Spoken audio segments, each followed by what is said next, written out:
Serbian. Something in Serbian. I don't want to mess up the Padeži here. No, just say it. Okay. Who cares? Okay. Volim te Serbia. That's all right. Amazing. Hi, everyone. We're back with another episode of the podcast.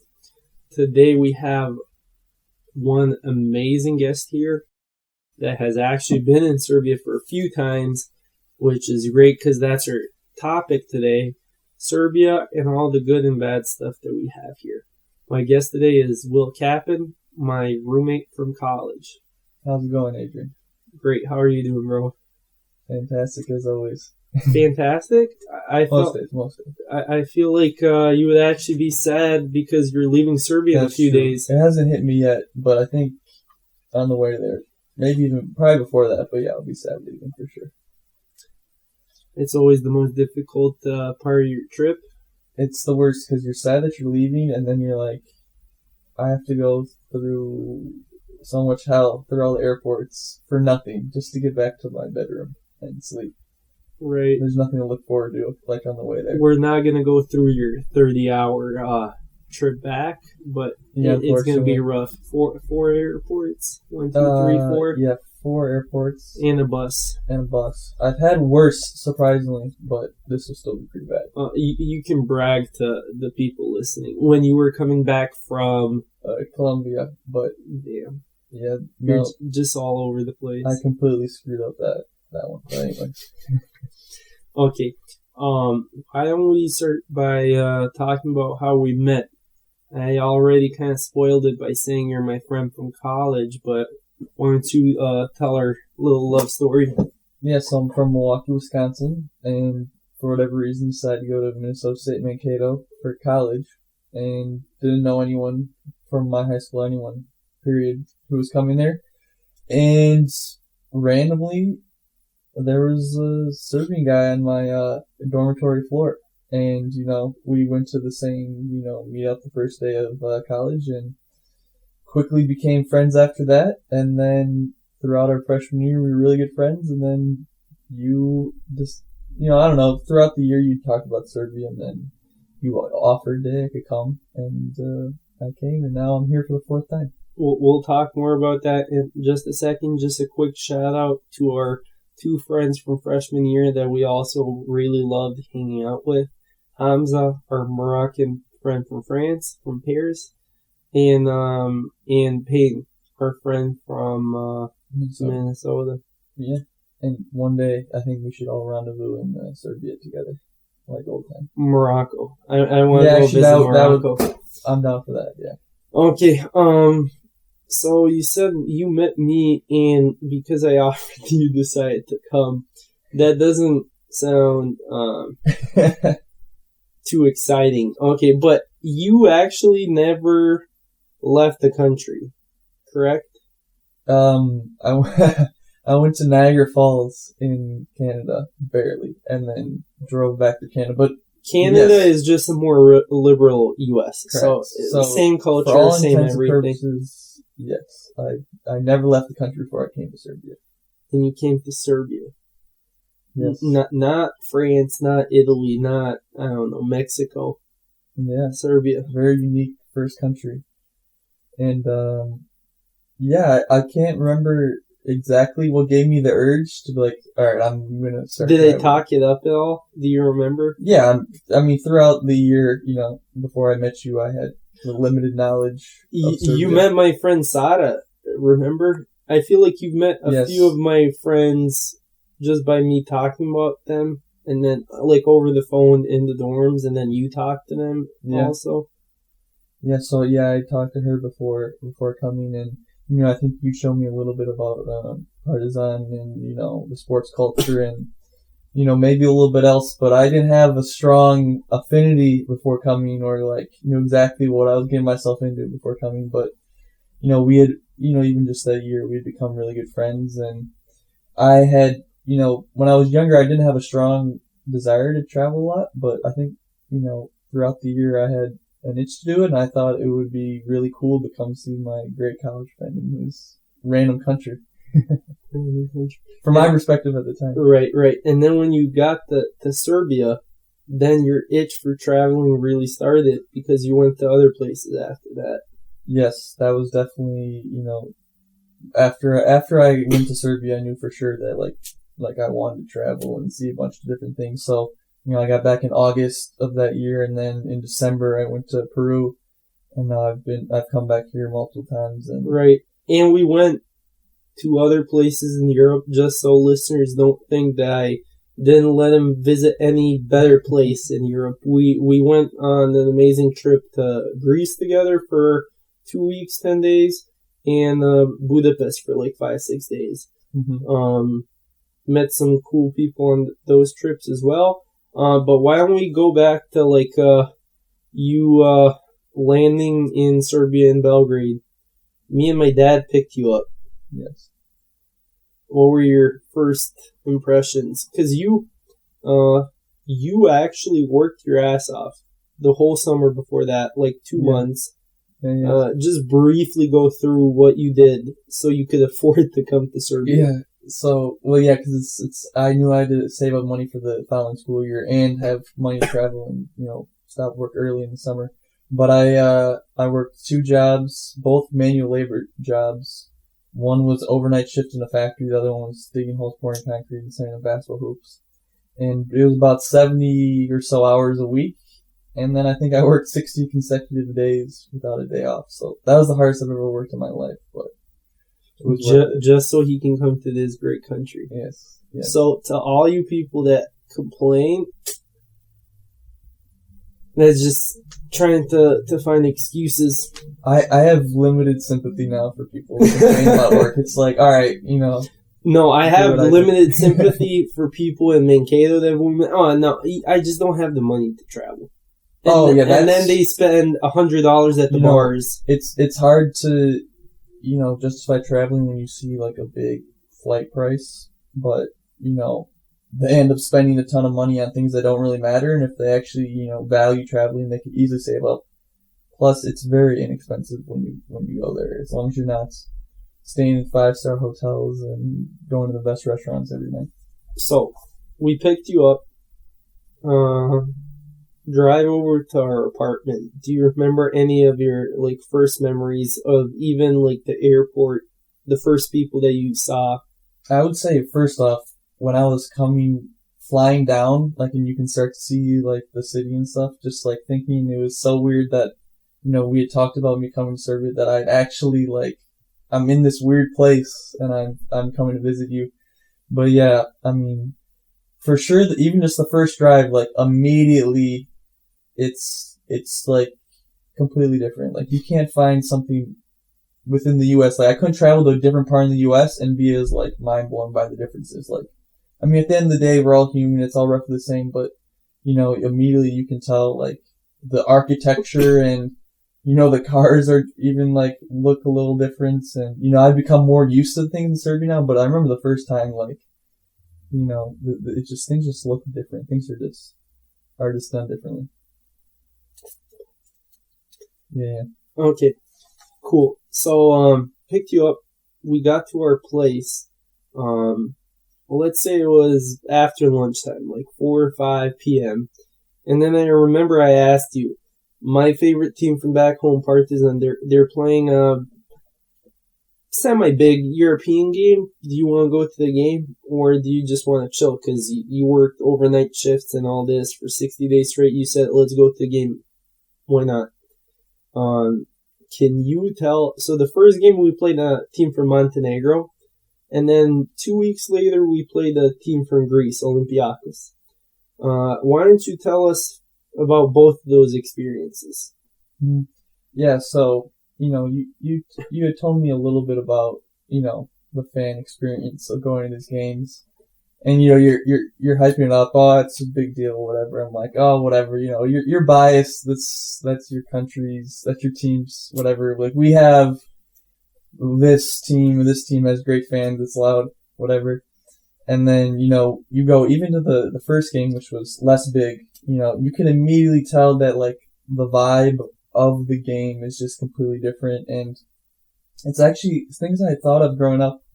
I was like, what if everyone actually like cheered loud and cared as much as I did at these games, like what would that sound like? And that's kind of like what it is in the Serbian, big games where everyone there cares about the result of the game.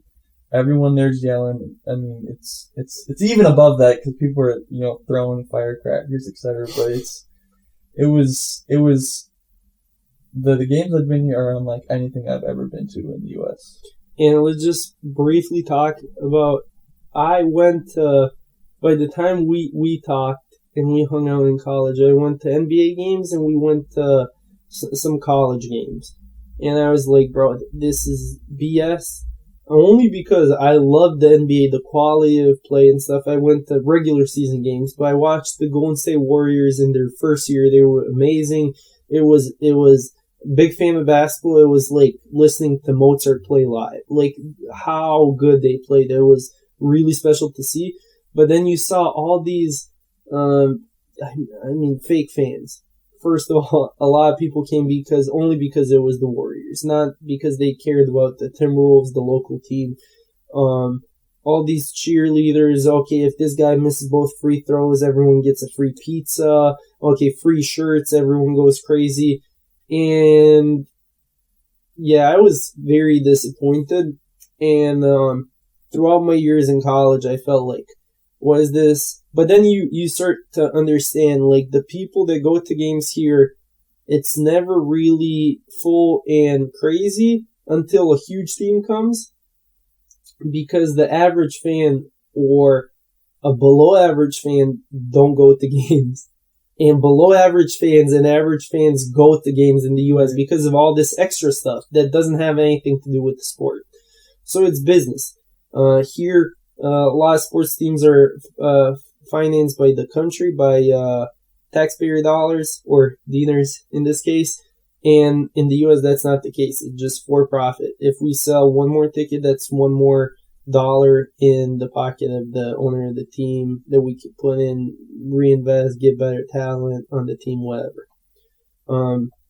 So yeah, it was crazy to just see that huge difference. And then you came that first game. It was all right. I remember you kind of got scared on the way to the stadium. I mean, it's always intense, and I've learned to love coming to the Partizan games because it's like you show up and the whole military is there. Everyone full riot gear. It's like we're going to war, But yeah, the first time it's like, whoa, like I mean, we have cops at our games, obviously, but this is like you're like something bad is going to go down. And you got pad searched. Yeah. And because they thought I was going to be some hooligan causing ruckus. They have to pad search every person. They have women doing it for women and then men for men, but every single person gets pad searched. If you have coins... It doesn't seem to stop stuff getting in, though. No, because the actual fans, they let them bring in whatever they want. The average person, like a girl that I went to a game with, she couldn't bring in perfume. You can't bring in coins. If you have coins in your wallet, they check that, they throw that away. If you have a lighter for your cigarettes, you have to throw that away. All this stuff because you can throw it at the players. And they don't want that. Because teams get fined for that. Okay, first game. Then second game, we went and we watched Partizan play Olympiacos. Mm-hmm. Greek team, you didn't even know about the rivalry. Greece and Serbia have like a brotherly bond through religion, similar cultures based on like how people are friendly and interactive with one another and people coming into the country. And Partizan had a friendly brotherly relationship with a team from Greece, PAOK, and Red Star. They're the big rival team of Partizan, have a friendly brotherly bond with Olympiacos, a team from Athens in Greece.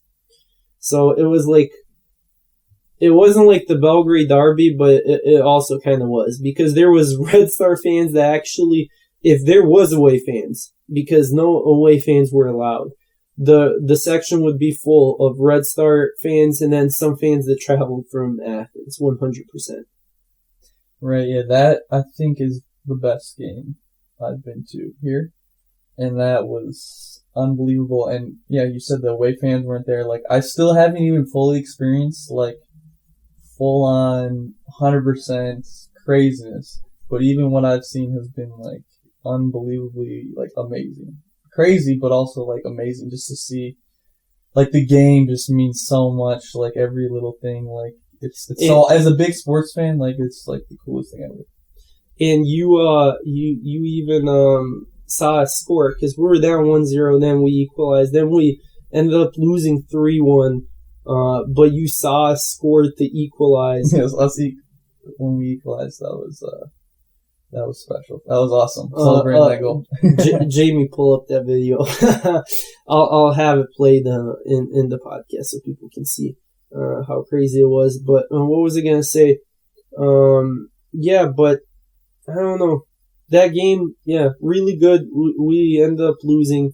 When we scored, my dad actually fell because it was the two of us and my dad. And someone pushed my dad off the chairs because everyone's standing the whole game. And also, everyone had moved from like whatever side of the north stadium, side, and it was like double filled. Whatever, if it was normally packed, then there was twice that many people. Right. It was insane. There wasn't like one person standing above one chair because there's no sitting at these big games. Everyone wants to stand just because everyone's so hyped up they can't sit, so everyone wants to stand. And then all the people from like the northern stands moved to where we were sitting, and it was crazy. It was like people on top of people. Yeah, it was too much, but you know, it adds to the experience. Okay, just wanted to talk about that briefly because like Copa 90, a British football or soccer for you people from the U.S. Did a story about like the top derbies all around the world, and they put the Belgrade derby, Red Star Partizan, in the first spot as one of the things that you have to put on your bucket list. You have to come and see, and you haven't done it yet, but one day. Yeah, but yeah, crazy. That's an experience. You have to go to a big sporting game, doesn't it? I mean, that would obviously be insane. I want to go to that, but any semi-big football game here, like. And you haven't been to a basketball game yet, so yeah, that's going to be even better. You'll see. Okay, why don't we actually move on to you meeting some of my friends here? Are Serbians like we're portrayed in movies? Are we serial killers, mafia people? Do we rob you? Was anyone super mean to you? What was your experience with my friends? Because every year that you've met different people, because even my friend groups have changed over the years. Right. Yeah, I mean, what you said, certainly not. But there's some truth to the stereotypes, only in the fact that Serbian men can look, very tough, very, they can portray those roles. But in terms of, being friendly, etc., or, me fearing any of them, certainly not. But they are, I mean, after, right away, it's like, I'm your friend, okay, then we're friends now, right? It's, they're very welcoming, very extremely generous, extremely gracious, love to have a good time, and, I think that's, one of the main reasons why I come back, because, I don't feel like I'm just like on the outside of the experience. I'm being included, and, I've made friends. Okay, you gotta answer a few questions. Can you count how many free drinks you got from my friends, how many books that you've been given as presents, and just like how many people you've even met here? Yeah, it's insane. All those things, like, often, I've had experiences where, I can't buy, like, I want to buy my own beer because I don't want people buying everything for me, but it's like not allowed. Like, people are too generous, like, will buy me everything. It's amazing. And yeah, give me, countless books, etc. And like you said, every single time I come back, I have no idea who I'm going to meet, but I always know I'm going to meet and make new friends, new relationships, and countless amount of people. How do you talk to people here, since for the first 3 years you didn't speak almost any Serbian at all? I'd say majority of the people I meet speak English to a level where, like, you can just have full-on conversation and not worry about not being able to communicate. A few of your friends don't speak as perfect English, but, most people in Serbia have some level of English at the bare minimum. Even the people that can't even say like a sentence in English, what do they say when they hear you're from Milwaukee, Wisconsin? They know Giannis. Immediately. Giannis, yes, Milwaukee Bucks. Yes, sometimes I could say, "Oh, it's near Chicago" for someone to understand, or you can just go, "Oh, do you know Giannis?" "Oh, yes, NBA." Because there's also a huge population of Serbian people in Chicago, so everyone knows where Chicago is. Right. Okay. One thing that I actually didn't have in my notes that I want to talk about just briefly because I just remembered it. What about the smoking culture here? Yes. So the smoking culture is complete opposite of the U.S. A lot of people just despise, not just like, oh, I don't do it myself, but despise any form of cigarette smoking. Whereas here, you can smoke in most, maybe all, establishments inside, which is not allowed in the U.S. I mean, relatively recently they banned that, and then, a fair amount of people smoke on a regular basis. It's very normal. I always say in the U.S., like it's very, almost impossible to find like a pretty girl in the U.S. who smokes cigarettes. And here you'll see plenty of them walking down the street. But yeah, it's very normal. It's a lot cheaper than the U.S. And, I mean, people in Serbia don't smoke marijuana to the level of U.S., but in terms of cigarette smoking, like it's much more common and much more, socially acceptable. Why don't you talk about that? Because when I was in the U.S., if someone asks you, do you smoke, they usually mean marijuana. Right. And if you say, yeah, I smoke, whatever, great. If you say, no, I don't smoke marijuana, I smoke cigarettes, they go, ew. Why would you smoke cigarettes? Like, they're super against cigarettes, but they're for marijuana usage. And if you tell people here that, they're like, what? That's crazy. And there's not like a bad culture around smoking like there is in the U.S. Would you say that? Yeah, definitely. It's the complete opposite, and I think, it was obviously very socially acceptable to smoke cigarettes in the U.S. a while ago, and then there was a big campaign against it, and marijuana used to have a bad rep, and now, it's going to be legalized in most states in the near future, whereas it almost feels like in some respects, technologically, how people use things in Serbia, and it's almost like some things they're like behind, so maybe, over the years, like smoking trends will start to mimic the U.S. ones, but, it's refreshing for people not to be so, against smoking. Like, obviously it's not good for you, it can cause cancer, etc., but, man, it really is nice to have a few cigarettes with beer or, like, just chilling with friends. Like, I get that puts a lot of people off, but when you come here and you just kind of, start to be around it and be like it's normalized for you, then you actually kind of, start to enjoy it. Even our friend Blake that we saw yesterday, he spent like 9 months in Serbia, and he said he hated cigarette smoke in the U.S., but over the 9 months, he kind of connects it to going out and having a good time now. So he's like, I'm totally fine with cigarette smoke now. Yeah, it's crazy. No, yeah, I had that same experience. I don't think I smoked really at all, maybe very minimally my first time I came here. But now it's just like... Okay, don't tell people that part. No, you start like... No, I mean, yeah. But even now, like, I don't smoke that much when I'm here, like, my fourth time, but it's just nice to, have a few, and, it doesn't mean you have to be the toxic, image of smokers in the U.S. You can actually, have balance. Quick fact, Belgrade, or Serbia, per capita, per cigarette, we're the biggest consumers in the world.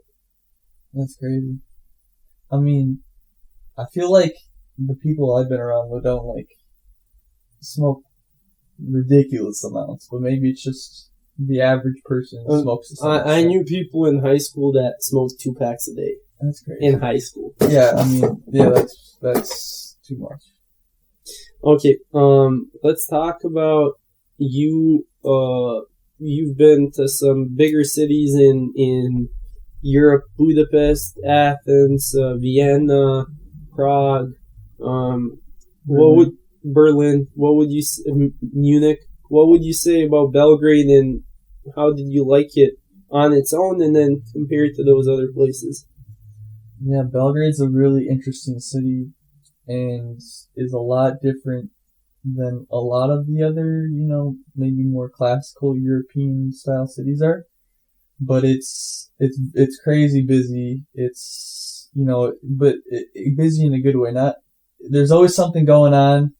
The city's very interesting. People are all walking about all the time. The city's huge. So I mean, from that perspective, like I love just like a big city in general and being able to get lost in it. And it's got a little, edginess to it. It's not the, perfectly made, perfect architecture, Western European city, which gives it some character. And, yeah, I mean, it has its downsides. It's a little dirty and whatnot, maybe a little too loud. But, I mean, there's something, at least from my perspective, to like a lot about it. And in reference, to other cities, like, a lot of the other cities you talked about that I went to, I liked a lot. Budapest, probably of those, was my favorite. But the cities are completely different. It's cool to come to Eastern Europe and, Serbia and Belgrade in general and just like see a completely different city. It's like refreshing to like be somewhere that feels like it's unique on its own. Because I think it's even the biggest city, in the ex-Yugoslavia area. Right, and, it is. It's a very interesting city. Even in Eastern Europe, I don't know, Romania has bigger cities, but like Bulgaria, the capital Sofia isn't bigger, and then yeah, it is kind of a big city, at least for Eastern European standards. What would you say? You've been here 4 times, and we visited Novi Sad once and Niš once. What would you say about those 2 places? Yeah, there's certainly a lot toned down versus Belgrade, population size, and we'll do that. But Novi Sad in particular, I liked a lot.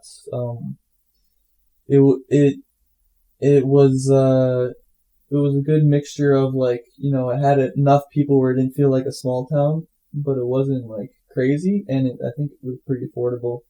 And yeah, the architecture was nice, had a lot of Austro-Hungarian influences.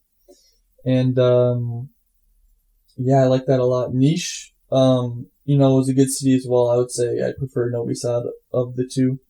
But, another medium-sized city that, I could live in if I would be fine living in for a few months. But definitely Belgrade's the place to be for me in terms of the cities I've been to here. Cool. Why don't you talk about what we went to see in Novi Sad? We went to see one of the biggest and best music festivals in Europe. It actually got the award for Best Music Festival 2 or 3 times. I believe 2 times. It's called Exit. It started in 2000, and this is the first year in its 20-year history that it's not happening because of the coronavirus. Why don't you talk about your experience there? And even mention briefly, there's a huge festival where you're from, Milwaukee, just outside of Milwaukee, Wisconsin. There's a huge music festival that's 10 days? Yeah, 11 days. 11 days long, and is one of the biggest in the U.S. Why don't you talk about Exit first, and then we can switch to that. Yeah, so I went to Exit with you my second time I came here. And it's a 4-day festival in Novi Sad, so that was when I saw the city. And, I was very nervous about what to expect because, the festival you alluded to in Milwaukee called Summerfest it was a great festival and a lot of good acts, etc. But a lot of times there could be, a decent amount of violence, people being drunk and being idiots, etc. It's not, I don't know, it's a lot of testosterone, at least in the acts that someone my age would go see. And so, coming into Exit, oh, is it going to be like that? And then, but you have all the Serbians, with that mentality, it's going to be even crazier. There's going to be fights everywhere. Because also, I'm comparing it to the sporting events in Serbia. Oh, it's going to be like that, etc. But no, I preferred Exit a lot more to Summerfest as well as other, concerts, etc. that I've been to in the U.S. because it's just people are just there for the music. People, are all having a good time. I don't think I saw really any altercations at all while I was there. And it's just, it's a good vibe. It has a different kind of music generally than what the US would play. So, more on the, EDM, techno, etc. side. There was rap acts too. Yeah, there was more, there was rock music too. We went to reggae stage. They have like over 20 stages with they have heavy metal stage. Yeah, very eclectic group. Like we didn't go to the heavy metal just because you and me don't listen to that, but we listened to some EDM, maybe some techno that year. I can't remember. We went to the reggae stage. I mean, pop music maybe. Some pop music too. Like, it felt like there's a good variety of music at Exit, wouldn't you say? Yeah, there's tons of variety. And yeah, all the acts were great. It was cool. I saw people that I hadn't seen before, and now that I listen to, shout out to LP, and also some of the other people. We saw some of the, Zoo and I forget. Jax Jones, yeah. What about your favorite Serbian performer? Oh, well, of course. Yeah, that was my first time I saw it. Yeah, Bajega, the legend, the Serbian, the rock star. And now that I'm learning the language, start to, appreciate the lyrics more. But yeah, he's great. Great lyrics. I definitely need to see him now that I know his songs deeper level. And you actually went to see him abroad too, right? Yes, in Croatia. We saw him last year. Just as good. He's always perfect, so I mean, what can you expect from a Bajega performance? Right. Okay, that's super funny. That someone from the U.S. actually loves Bajega so much, and we listen to Bajega songs in like rock clubs in Belgrade as well. Mm-hmm. Played live. It was so funny. Okay, and we've actually met some of my coworkers that have friends from Belgium and Netherlands that have been to like Tomorrowland, and Tomorrowland's like one of the biggest festivals in the world and one of the biggest festivals in Europe for sure. And some of them even said that they prefer Exit, and it's like crazy because Exit doesn't have like the branding behind it really, and it's not as commercialized. You see people from all over the world, but a lot less. Like there's always people from, I don't know, Tunisia and Greece and Bulgaria and US. You've met some people from the US at Exit, but it's not a big name festival like Tomorrowland is. Yeah, definitely. In the US, I'd say, some people know of Tomorrowland, but I didn't know of Exit, and I don't know anyone else who knows of Exits. I think, being from Serbia, maybe it's harder for people to, know about it. But, I mean, I haven't been to Tomorrowland, so I can't compare. But it would not surprise me if Exit was, one of the best ones you could find throughout Europe. And 4 days in a row, 8 p.m. to 8 a.m. How was that? Well, we didn't stay until 8 a.m., but it goes from 8 p.m., 8 a.m., and then every day, like all the after parties go from 8 a.m. until 4 p.m.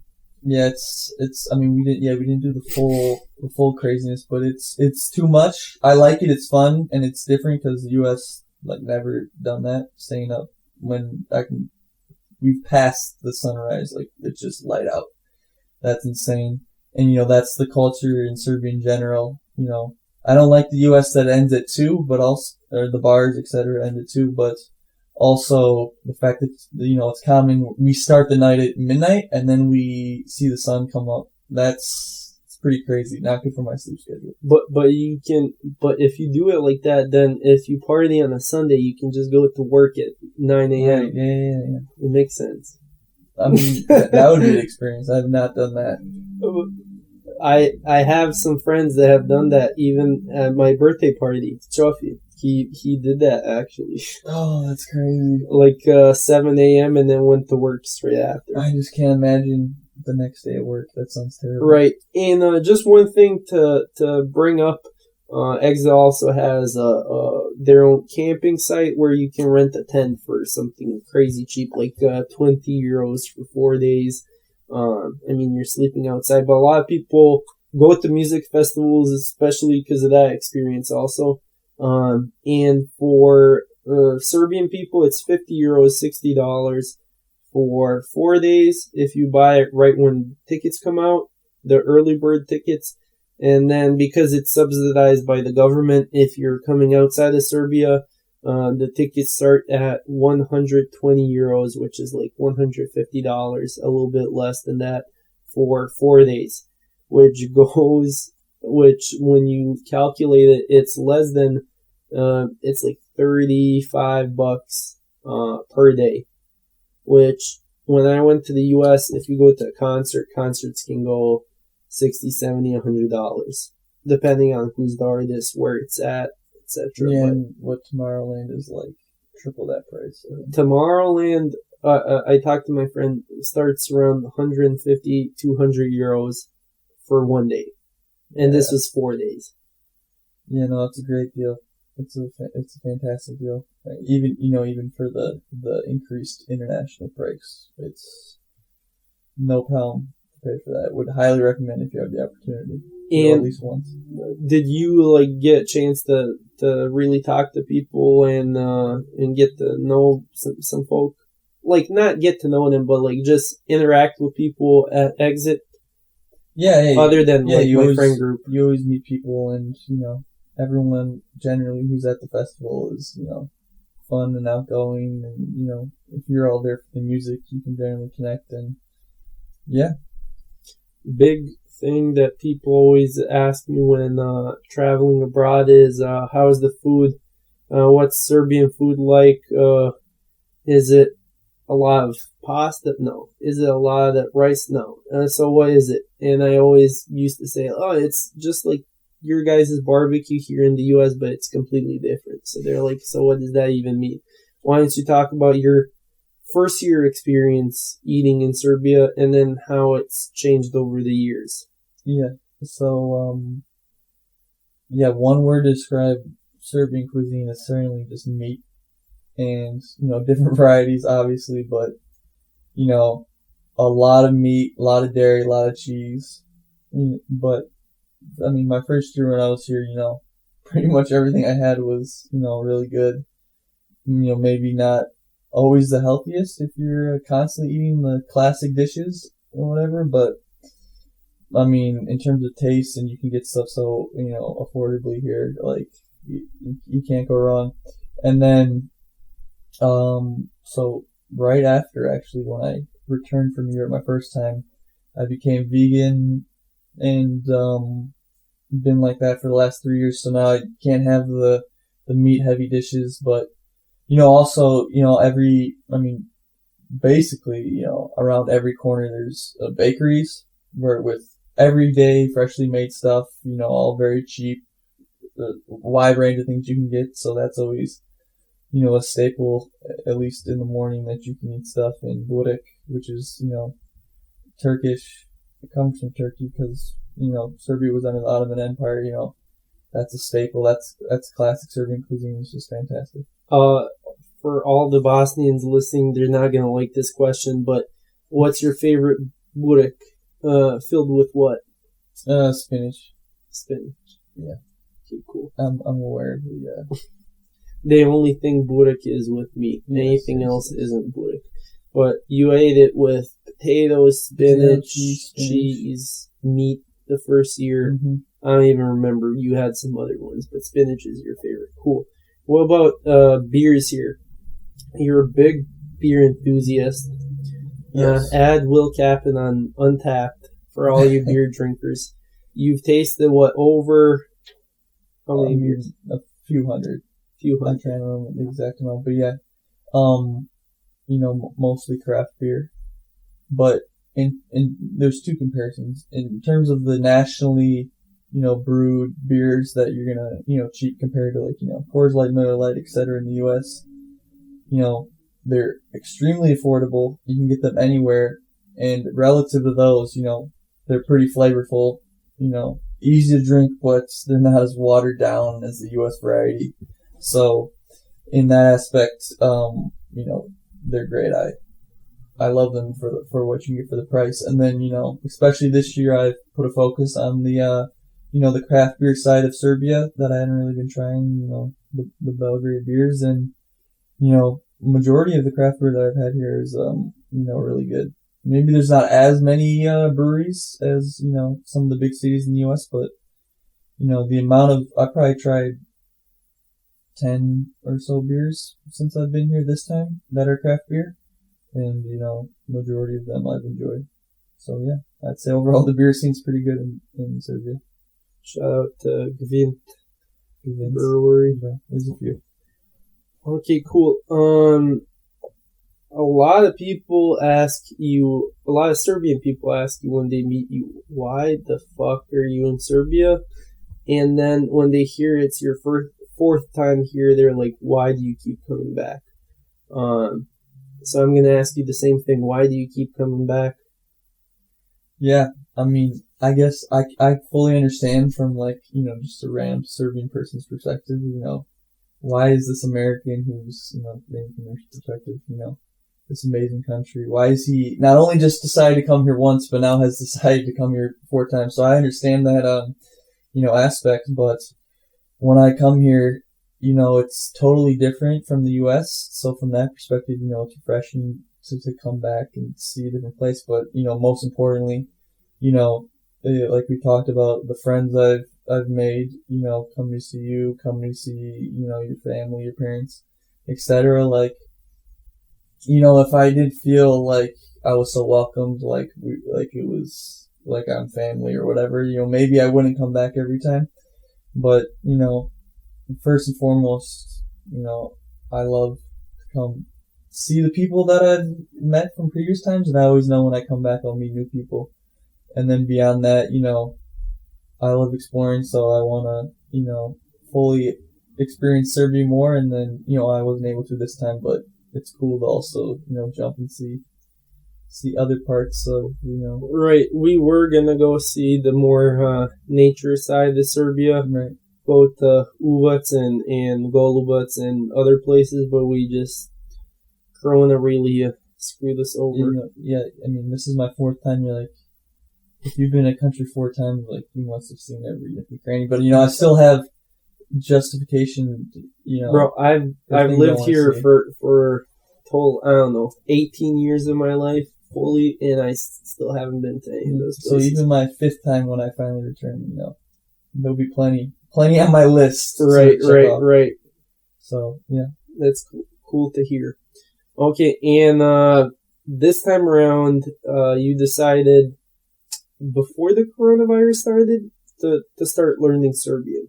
Yes, it was roughly mid-February, so about a month before. Because a lot of people, when we were in quarantine, went on Duolingo and all this to try and learn the second language, but you decided even before that, okay, I want to go to Serbia this summer. It would be super cool to learn a little bit of Serbian to talk to the locals. Right? Yeah. And everyone here is amazed that has talked to you. The American people that you've met that lived here for 9 months cannot say 3 words in Serbian.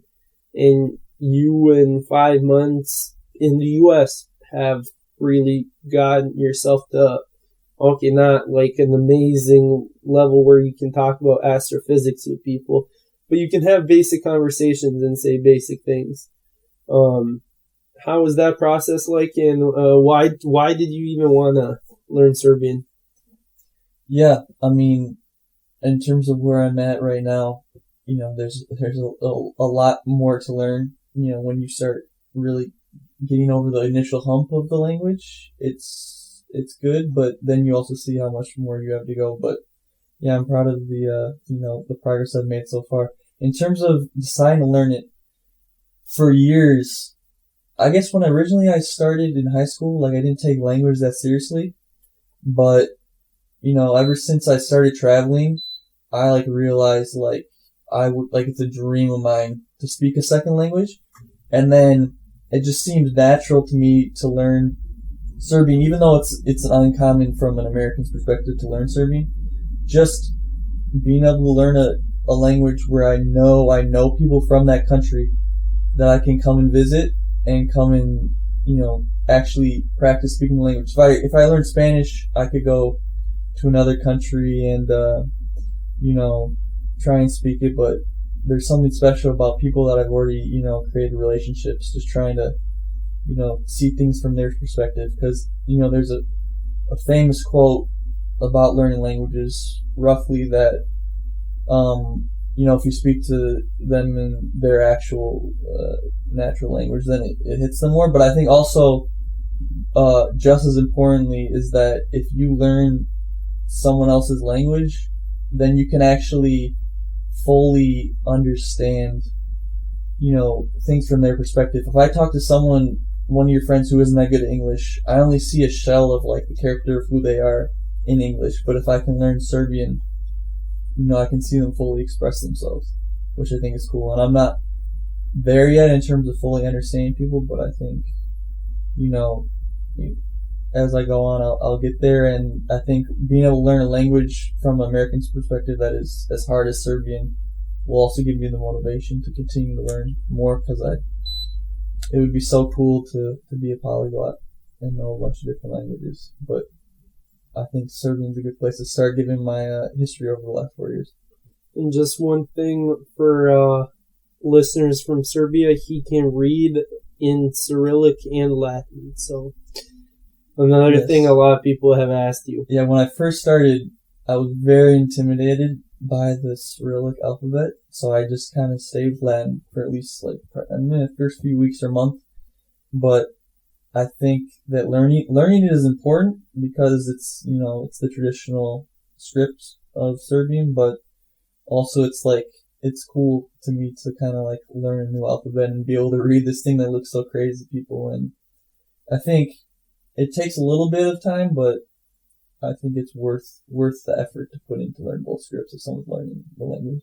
Why don't you go through just shortly how the process looked like? Because I'm sure there's a bunch of Americans that are like, bro, I took Spanish in high school and I can't even learn Spanish. Or Serbian people that are like, I just know English and every other language seems so hard or whatever. Why don't you tell them about your process a little bit so they get inspired just like I did?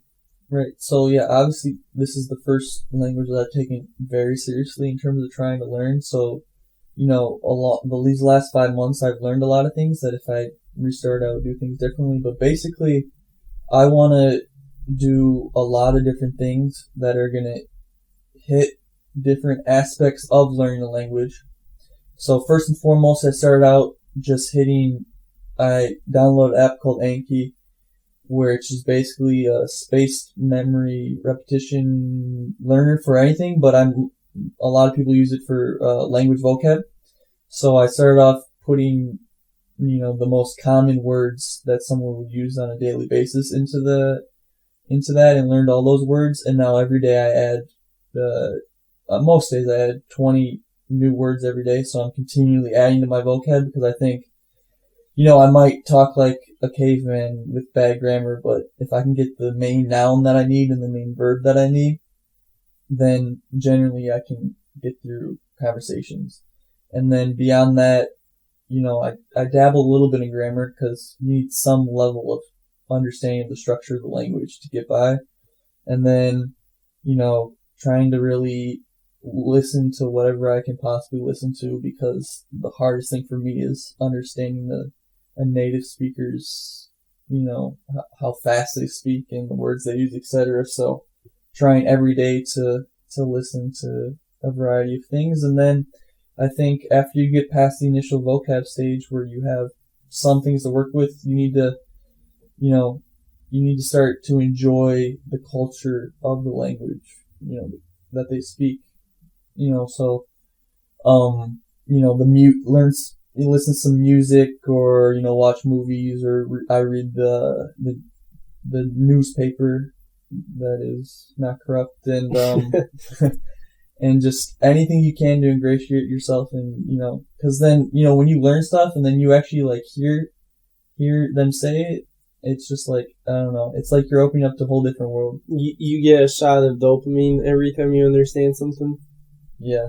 I mean, especially if I hear someone make like have an opinion on something and it's like 3 sentences and like I just followed it like completely, that's like a great feeling. Yeah.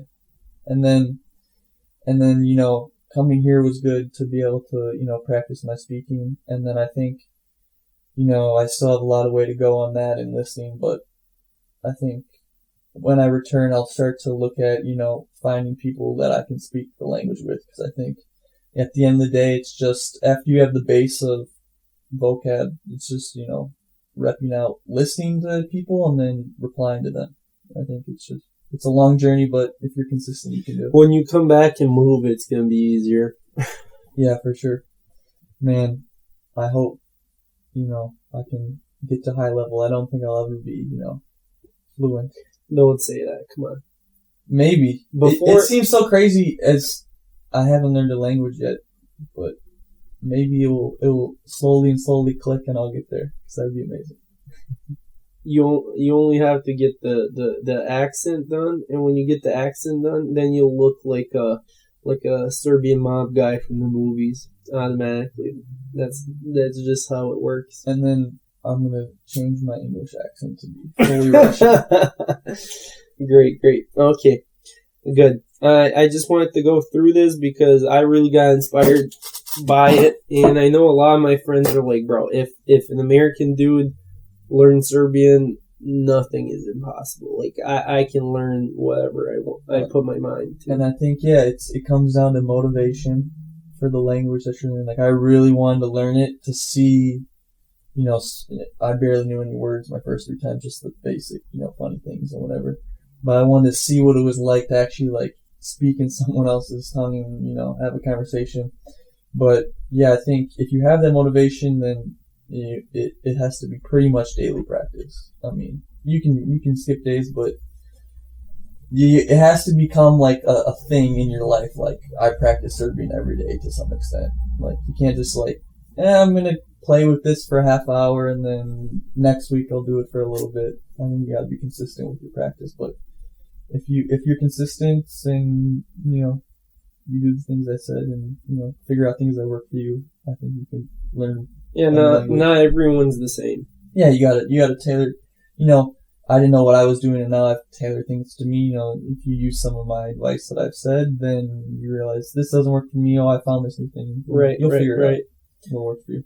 Okay, one thing that I don't really like talking about, but I know all Serbian people, whenever a foreigner comes, they go, okay, how do you like it? Oh, okay, how do you like it here? They go, okay, good, it's fine, whatever, I like the weather. And they go, okay, what do you think about the food? And you go, okay, great, I really like the barbecue, whatever. And then they go, what did you think about the girls here, the women? And I don't know why Serbian guys are obsessed with asking foreigners what they think about local Serbian girls here. So I don't like talking about this very much, but I know people are interested. So, Will, what did you think about Serbian women when you first got here and now 4 years later? I mean, when I first got here, well, before coming, I don't know if I had any specific, expectations. But certainly now, like, I don't know if there's some type of, research into this, what country, what region has the most beautiful women. But all I'm saying is, if you walk around Belgrade, just it doesn't matter where you go. Just go for an hour walk, across different streets, etc. And you tell me there's not a greater proportion of beautiful women in this city. Like, I don't know, we must have different tastes because every country has beautiful women, but I would say overall that they're beautiful, but also I think that you know, a lot of the girls here have you know, very interesting personalities and, you know, unique. Come on, they're charming. You can just say it. I remember first year when we went out, it was a bunch of us, like 10 people, but you and me met up with 3-4 of my female friends before everyone else showed up. And then I started saying something to them in Serbian, and they right away stopped me and said, in English in front of you, it's not polite to speak in Serbian in front of Will. So it was like 10-15 of us, we all switched to English after people showed up. We all switched to English to talk to you, and everyone's super welcoming and wanted to talk to you.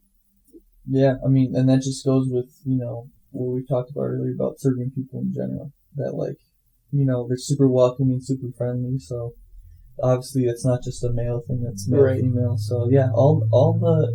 I don't know if you just got, you know, you pick a good group of people, but, you know, the people I've come across, you know, fantastic. So are Serbian men super lucky? Yeah, I would say so, yeah. I mean, come on. We need more of that in the U.S. Okay. Let's bring this to close with one last thing. What are your best and worst things? Give me like a top 3, top 5 list. Probably top 3 of the best things you've experienced in Serbia. Let's start off with the worst and with the best. So the 3 worst things I've experienced. Okay, I can do that. Oh, that's easy. It's easy, but they're all just like small things that I have to say about Serbia. But, you know, it's so loud in this city, and I know it's specifically where you're locating your apartment, but my God, is the traffic insane? But more importantly, do people abuse their horns in their car? If you don't move a split second after that light turns green, you're not just getting a little beat. Like, come on, let's go. You're getting like a 5-second, like, I hate you, you're the worst person in the world horn. So road rage in Serbia greater than in the U.S.? Yes. Yes. And certainly, you know, more acceptable. Like, everyone uses their horn very, very quickly. Also, another small thing is that, well, this is kind of a European thing, but definitely also in Belgrade, is that the goddamn pigeons, every time I step, there's a pigeon my way. Not actually, but, you know, there's so many of them. But it's not just that, you know, they're in my way, but they think they own the goddamn fucking sidewalk, or they'll fly away in your face. And they get so used to people. They're way too used to people. A few times I was in the car with my mom, and she has to stop and honk for the pigeon to fly away. Otherwise, she feels like she would run it over. And we had an incident the other day where we were going into a bakery and a pigeon flew into the bakery to get away from us. Yes, they're insane. Like, they annoy me on my runs too. Like, always getting in my face. Like, oh my God! But it's the people who feed them bread. But you know, even as a vegan, like, and animal, you know, let's treat animals humanely. I would support the extermination of the pigeons in Belgrade. If I could vote, I would vote for that. Okay, that's thing number 2. What's the third thing? The third thing would be probably, you know, the trash around the city. You know, I love the city, but, you know, there's definitely things, you know, when you start thinking about the trash, you really see it all over the place in the parks, you know, etc. It's a lot. And I think, you know, if the government, you know, took a priority into cleaning that up, they could, but they don't at the current time, so. Okay.